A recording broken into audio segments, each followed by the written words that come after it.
Number 5. World War III. In his big book of predictions known as his quatrains, Nostradamus wrote that 7 months the Great War, people dead of evil doing. Rowan Evru shall not fall to the king. Now if you've watched any of our videos on Nostradamus, you'll know that he usually keeps his predictions pretty vague and cryptic, as a centuries-old mystic astrologer is wont to do. But here he's treating us to a prediction so easy to read, even I can follow along. Nostradamus predicts that there will be a great war, and that if the quatrain is anything to go off of, Europe will be the theater for the conflict. But in a small hope spot for the city of Rouen, France, they are not going to fall to the king. Good for them. That's the only city he specified is going to be okay. Now who could this king be referring to? A world leader? An army maybe? The mascot for Burger King? I know if any fast food mascot is going to start a world war, it is absolutely that guy, although Grimace has always been a wild card. Don't trust him even a little bit. Now obviously, jokes aside, this is a tense subject. The current situation in Europe is already a cause for serious global stress, and no one wants to see it develop any further, especially into a great war.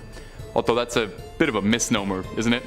I'm not sure if great is the right word to describe any wars. Maybe in size, sure, but I don't think anyone involved in an international war would describe it to you as a great time. The quatrain doesn't specify when, but with the world watching Europe now, it's definitely on the back of all of our minds that we hope this doesn't come true. Let's take a break from bumming each other out talking about global conflicts. You having fun with the channel? Toss a subscribe our way to catch it all. Number 4. Asteroids. A great fire will fall from the sky for 3 nights. The cause will appear both stupefying and marvelous. Shortly afterwards, there will be an earthquake. Ever since a big rock wiped out the dinosaurs, I think it's been a little bit on the back of our minds worrying that maybe something like that might happen to us someday. If something is going to stop a T-Rex, I don't even feel a little bit confident about my odds. This quatrain here makes it seem like we've got to be watching the skies. And while I certainly hope this is just Nostradamus referring to the world's best 4th of July celebration and a whole long weekend fireworks session, people who spend a whole lot more time than me reading about Nostradamus theorize that this could be referring to an asteroid strike on our sweet blue planet, which is going to be both stupefying and marvelous, which honestly sounds very, very nice were it not for the earthquake. Lucky for us, and terrible for extinction event enthusiasts, sorry, our good friends at NASA have recently demonstrated their DART technology, short for Double Asteroid Redirection Test. And I gotta wonder how many acronyms they tried before landing on that one, because DART sounds so clean. It's a system in place to change the trajectory of asteroids. Successfully, no less. Just a few weeks ago, for the first time in humanity's history, we changed the path of a celestial object. So take that, Nostradamus. Bet you didn't predict we were gonna go to space to push something out of the way. And hey, asteroids, you think you're so tough? Well, take that, never-ending cosmos and unending might of the eternal stars. We're just gonna push you right out of the way. We don't care. Number 3, celestial fire. And before we move forward, we really gotta think of a nickname for this guy. Nostradamus is just a mouthful and a half. Mussy? No, that's way worse. Okay, never mind. We're just gonna keep calling him Nostradamus for now. You know what, if you ghouls and goblins can think of a good Nostradamus nickname, throw that down in the comments, because I am spending so much time saying this guy's name. Our favorite Farsi and Frenchman with no good nicknames wrote in his big book of predictions that there will be a celestial fire on the royal edifice. So what does that mean for us? What is a celestial fire if not a Destiny 2 melee ability? Warlocks are going to dominate a new Crucible map? It's unlikely, as Nostradamus' predictions on Destiny's meta have frequently been inaccurate, and most historians believe he actually would have played a Voidwalker instead of a Dawnblade. Experts in transcribing Nostradamus' work believe that this excerpt from his poetry could be referring to the destruction of the royal palace, with many believing it to refer to the royal family in the UK. So should King Charles put a big fireproof umbrella over Buckingham Palace? Some have suggested that this could be far more dramatic, referring to Buckingham Palace being completely destroyed and from its ashes a new power rising. The prophet continues to say that an unlikely alliance will occur of 2 great powers that will come together. Now, who would this new world order be? Benevolent, to lead us to a new golden age, or dark new overlords to oppress us all? It's always a possibility that it could be reptile people. Number 2, man-eating? No abbots, monks, no novices to learn. Honey shall cost far more than candle wax. So high the price of wheat, that man has stirred his fellow man to eat in his despair. Now, at first, this seems like the ramblings of an old man who just came back from Walmart and saw the price of honey and is going off on a tirade. But that little snippet about man eating his fellow man sticks out just a little bit, doesn't it? This prediction is pretty directly doomsaying, with our good friend and master of mysticism, Nostradamus, suggesting that in the future, things are going to get so bad that food is going to become so expensive that the common fella won't be able to afford any honey, wheat, or Honey Nut Cheerios, and will be pushed in desperation to start eating his fellow man. There really was not a lot going on back then if the scariest thing he could think of was honey getting so expensive that it would cause a full-on societal breakdown and cause us all to start eating man. You think they're gonna sell that in grocery stores? Obviously this one is a bit drastic as far as his predictions go, and definitely a bit scary unless you're the kind of person that watches The Walking Dead and wishes, gosh, I wish that was me. And if you are, you should probably talk to someone, they just want to help. But there is some truth to this. Prices of basic groceries are going up and up every year. I mean, you can walk into the Walmart and see the price of honey yourself, with inflation creeping its ugly little head a little more each year. It's been a consistent concern as well that bees are going to go extinct in our lifetime, with the population of honeybees declining rapidly yearly. For our sake, and the bees, we need to do something to save the planet, if not just for the ecosystem and the planet as a whole, but also because apparently if we run out of honey, that's the first thing that causes us to all start going Texas Chainsaw Massacre on each other.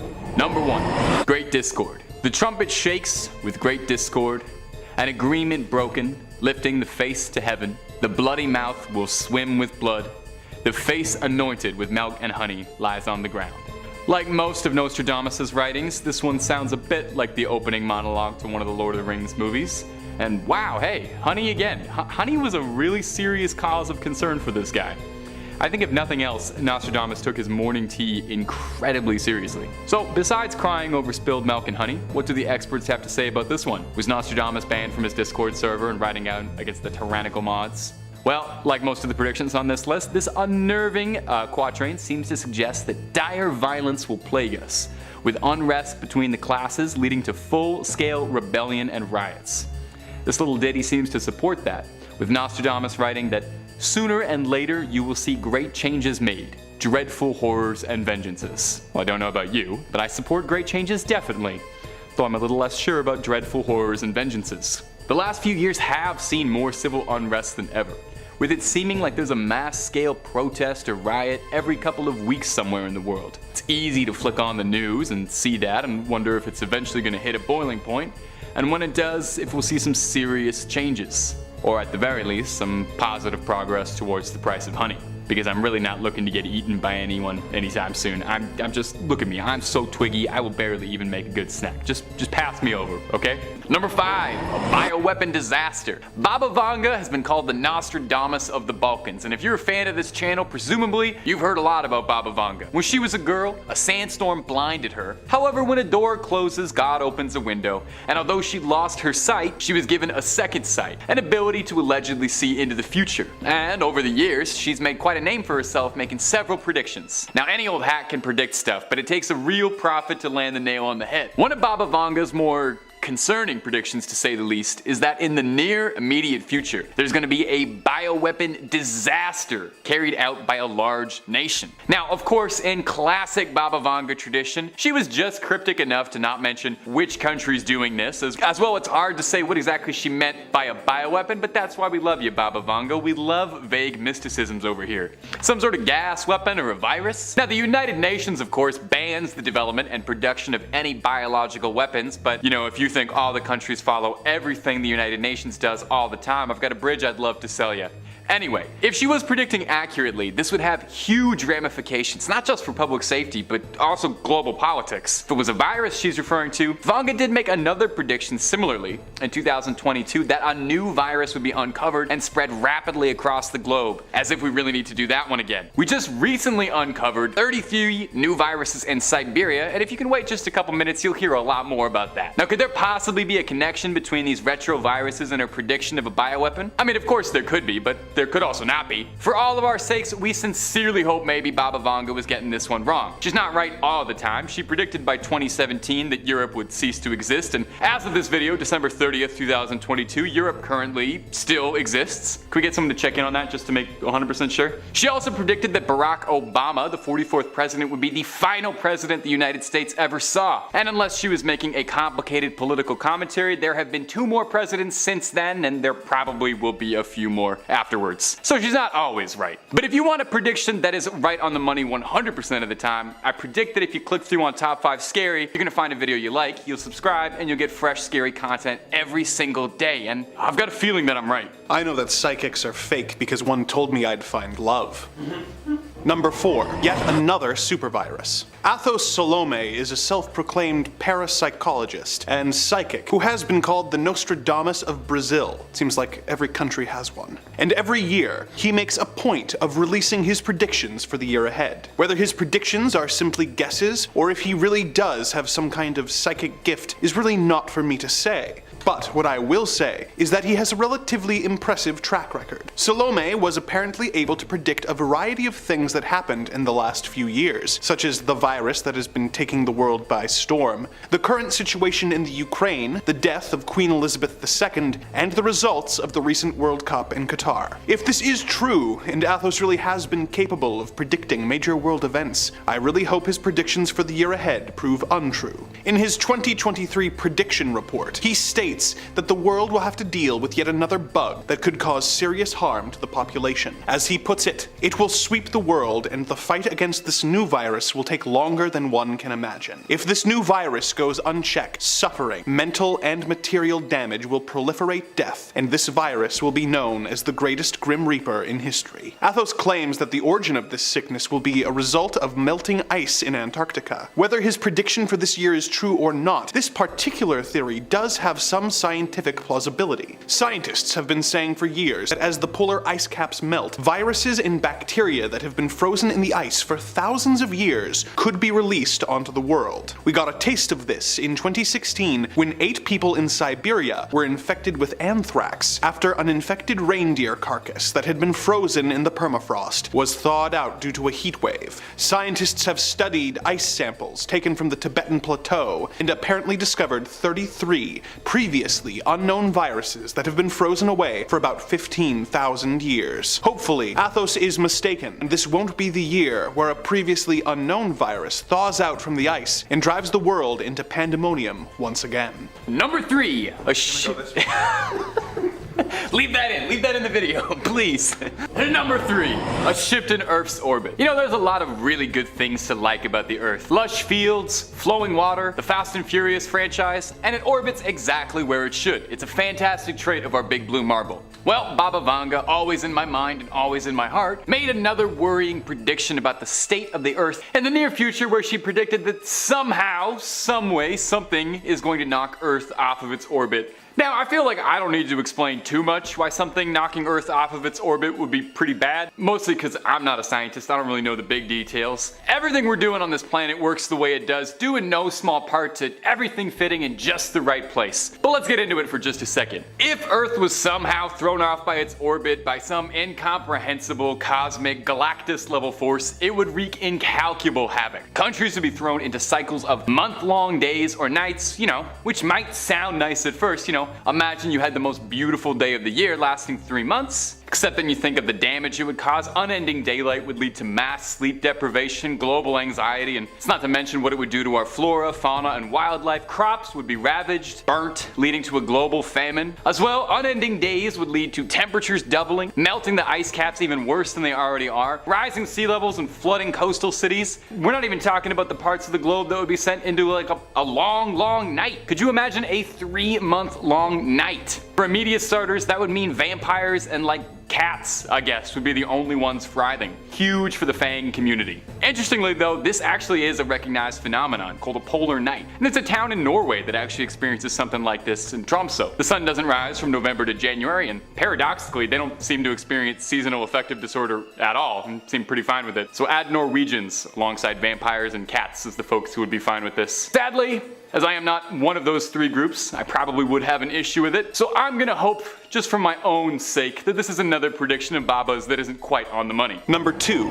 Solar storms. With all the rather dire predictions made by Baba Vanga for the upcoming year, it could be tempting to call her a pessimist. One of her more devastating predictions for the year ahead is that we will experience what is known as a solar storm. A solar storm refers to phenomena taking place on the surface of the sun, such as coronal mass ejections or solar flares. If one of these coronal mass ejections were to reach Earth, it would cause a geomagnetic storm. This kind of storm has happened before on Earth in 1859, in what has since been called the Carrington event, due to the work of astronomer Richard Carrington. It resulted in telegraph networks being knocked out, as well as people using electronics being electrocuted, and even some pretty nasty fires. But it would be much worse if it happened today. Imagine, if you will, a world where all of the technology you take for granted was suddenly fried and unusable. Suddenly, internet access and records would be lost. Communication systems that we have come to rely on, keep our world running, would become useless blocks of dead machinery. A world of darkness where chaos reigns,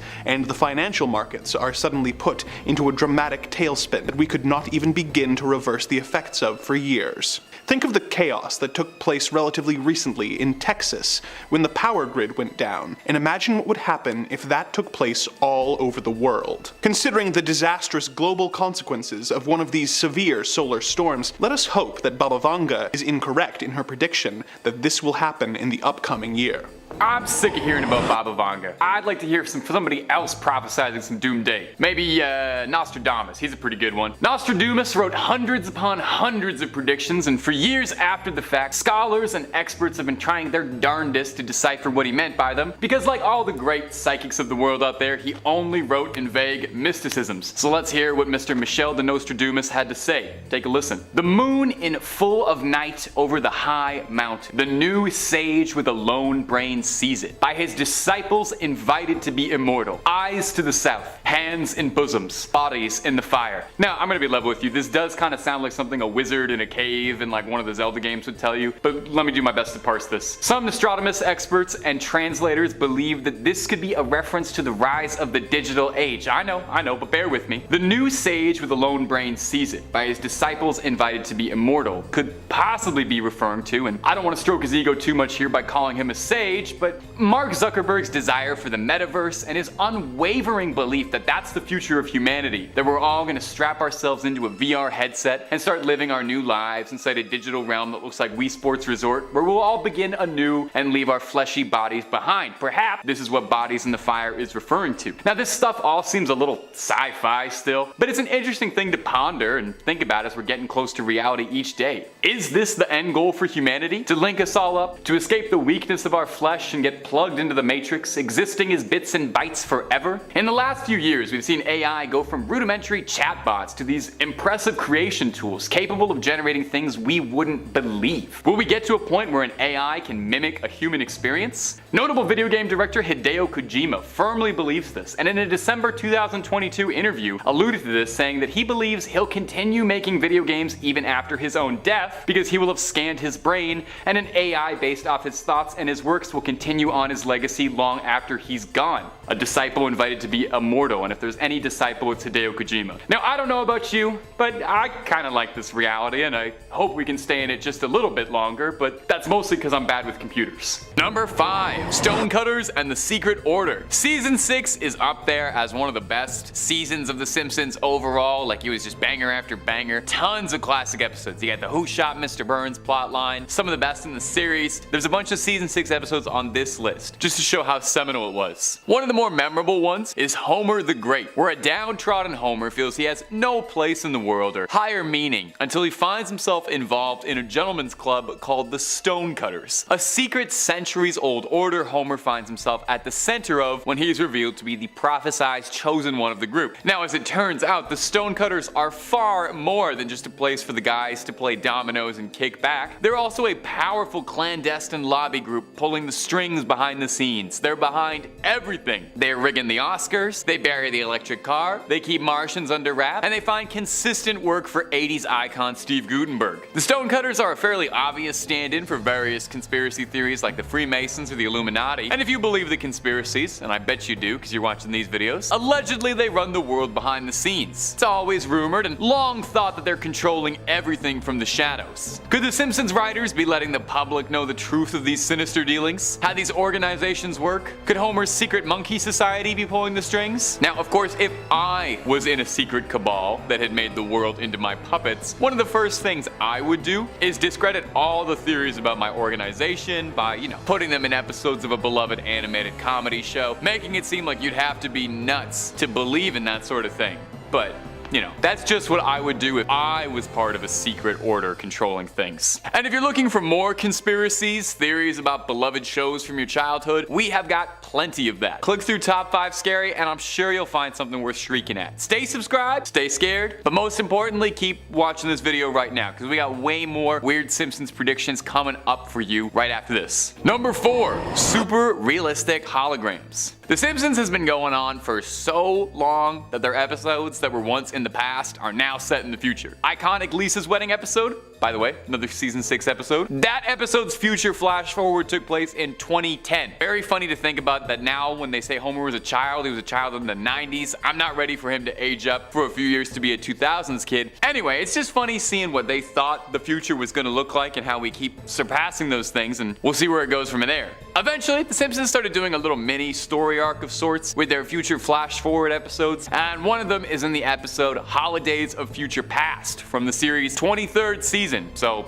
I could probably say anything happened in this episode. I doubt anybody's still watching then. I'm getting off topic here. Bart is down on his luck, and as one could probably expect, he's still living under the thumb of Principal Skinner, who's now Landlord Skinner at the Springfield Elementary Loft. Classrooms getting converted into apartments is depressing, but not really the scary prediction we're going for here. It's when Bart's watching Itchy and Scratchy. Instead of it being an animated show, it is now a 3D hologram that seems like it physically exists within the environment. It's a tangible thing. It's even splattering all over the walls behind on what used to be the chalkboard Bart was writing on every day. Now, holograms are already getting pretty out there in terms of technological advancements. Our man Homer himself was even a hologram, joining his father Matt Groening up on stage at Comic-Con one year. And I think it's possible that in the eventual dark future, we'll have holograms that exist as real physical objects you can touch, interact with, and I wouldn't be surprised if we started to see hologram TV shows. Hologram The Simpsons would be a lot of fun. Hologram South Park, I don't know if I'd let that into my home. I'm not 100% confident about that. I do suspect though, if there was holograms that you could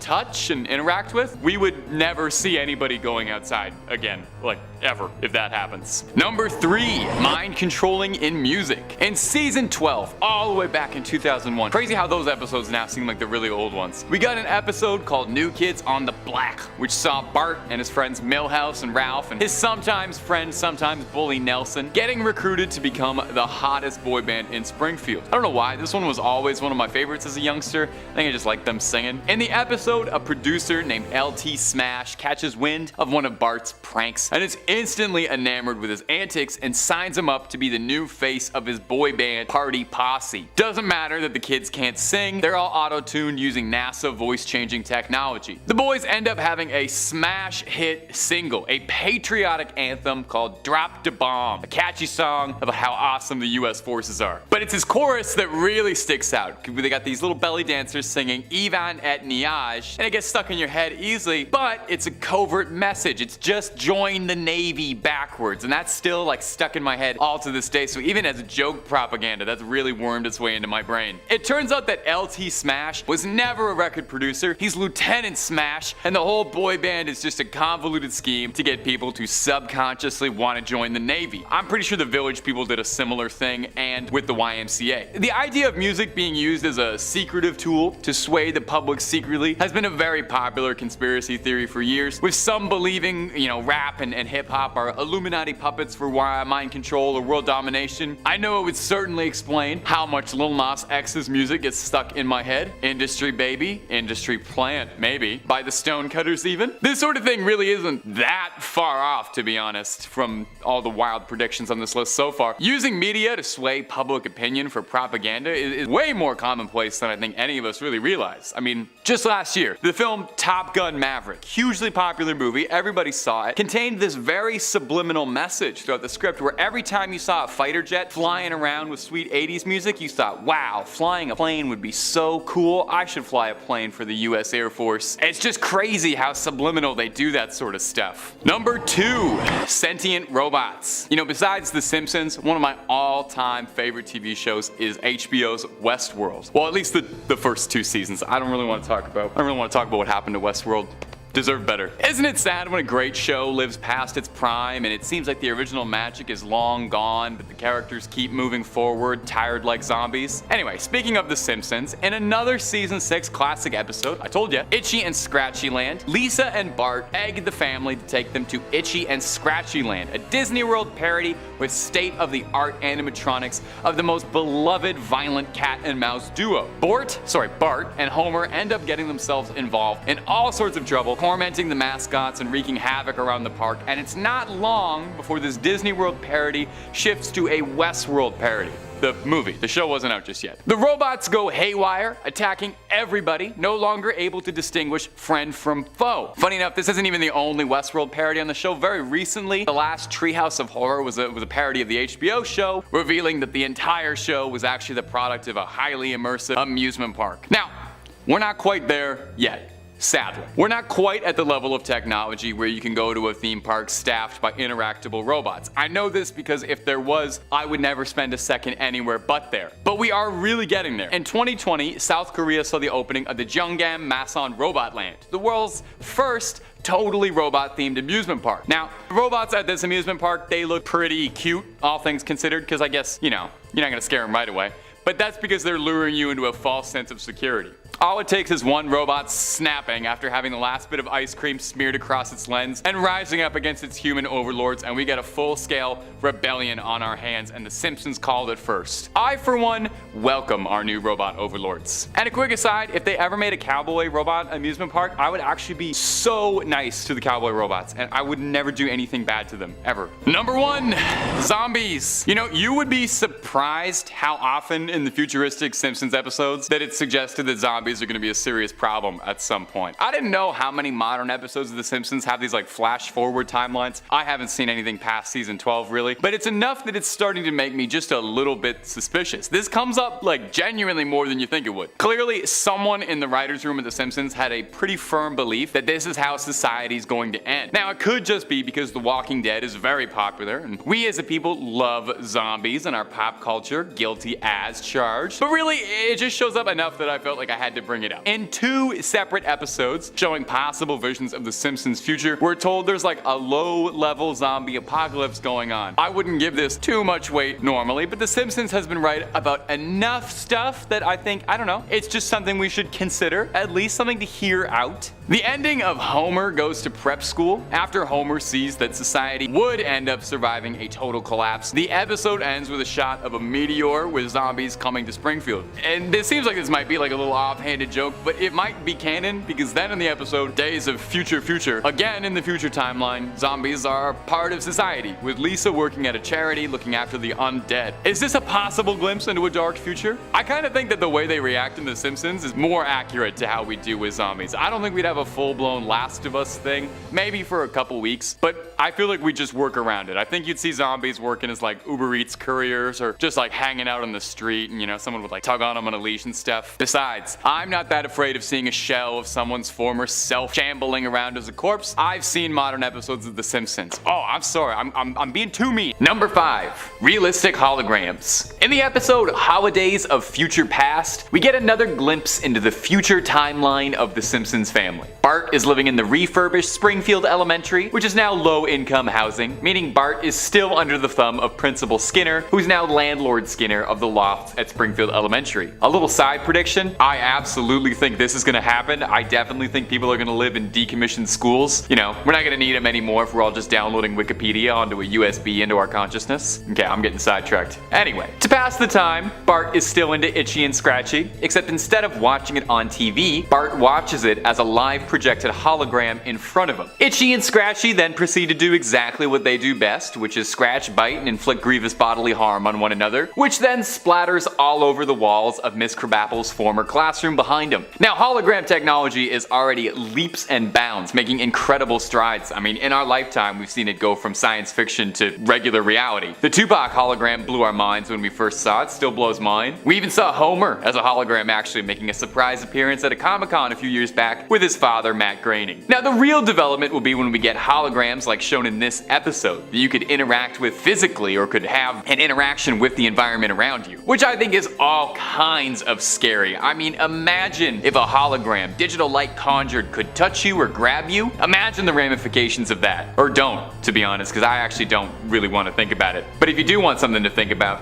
why not thinking about subscribing to Top 5 Scary? We got videos every single day for your viewing pleasure. Let's keep going. Number 4.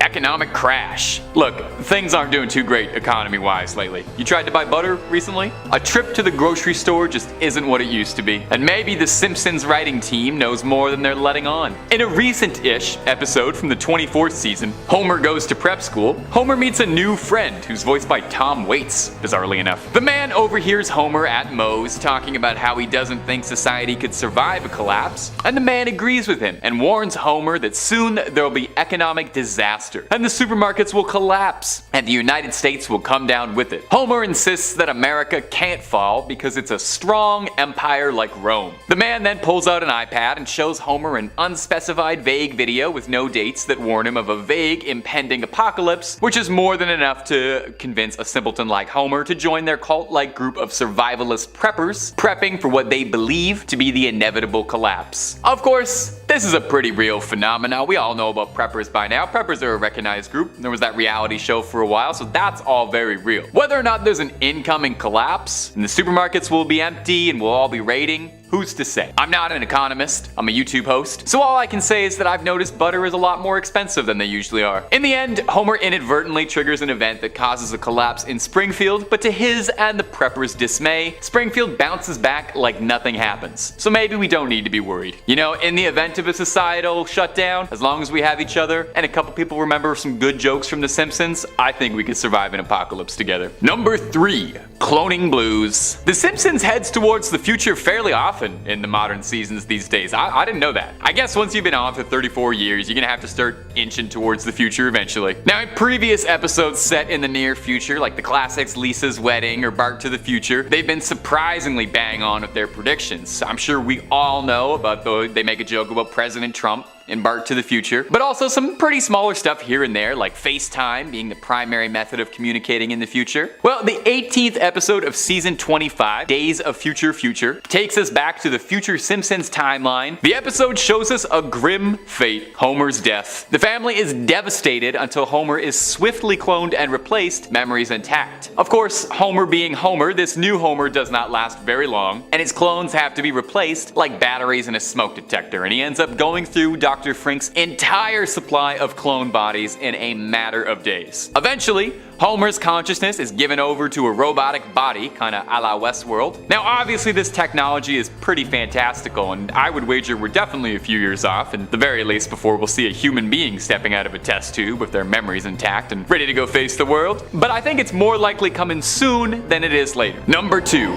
Journey to Mars. Look, eventually we're gonna have to leave this planet behind, you know? It had a good run, can't deny that, but someday we gotta just move on, you know? It's the nature of humanity, exploring beyond the final frontier. In the 16th episode of season 27, we get a possible glimpse into this, with the episode featuring Marge and Lisa volunteering to be some of humanity's first pioneers into space, volunteering to go live on Mars. In the episode, a private company called Exploration Inc. is projecting to send people into space to colonize the third rock from the sun by the year 2026 and are looking for the first colonists. Marge learns during the training period that much of the skills they're looking for are similar to housework, one of Marge's favorite activities, leading her to become the perfect candidate, irritating Lisa, who wanted to be the first person on Mars. In the end, the two of them end up living there by 2050. Now, in the real world, going to Mars is a massive goal for the private company SpaceX, the other company that the CEO of Twitter runs. In the past, they've speculated that they would have people reaching Mars by now, but have pushed back a bit on that deadline. Their most recent estimations claim that by 2029, SpaceX will be sending out the first manned flights to the Red Planet to check it out. Will we get there by then? Honestly, I can see it happening. I think that's another one where we're inching closer with each passing day. The only question now is who will get there first, us or the Simpsons in 2026. That's the deadline we've got to meet or beat. And number 1, zombies. This one honestly came up a lot more than I think it would as I was looking for Simpsons predictions. Somebody in the writer's room has a very firm belief that this is how society is going to end. Now, it could just be because The Walking Dead has been really popular for the last 10 years and we as a people love zombies in our pop culture, but it shows up enough times in Simpsons future episodes that I thought it was worth noting. It's worth noting in 2 different episodes on this list even. You know, the ones that give us a look into the Simpsons canon, they both reference a zombie apocalypse. In the ending of Homer Goes to Prep School, after Homer sees that society would survive a collapse, at the end of the episode we see a shot of a meteor with zombies coming to Springfield. In fact, it's almost lightly implied that in the Simpsons universe there was kind of a low-grade zombie apocalypse. Because then, in the episode Days of Future Future, zombies seem to be just part of society, with Lisa working at a soup kitchen looking after the undead. Is this a glimpse into a dark future? I honestly think the way they treat zombies in The Simpsons is more or less how we deal with zombies. I don't think we'd have a full-blown Walking Dead thing. Maybe that would happen for a couple of weeks, but honestly I think we just work around it. I think you'd see zombies working minimum wage jobs. I think they'd be Uber Eats couriers or just like hanging out on the streets. I'm not afraid of seeing a shell of someone's former self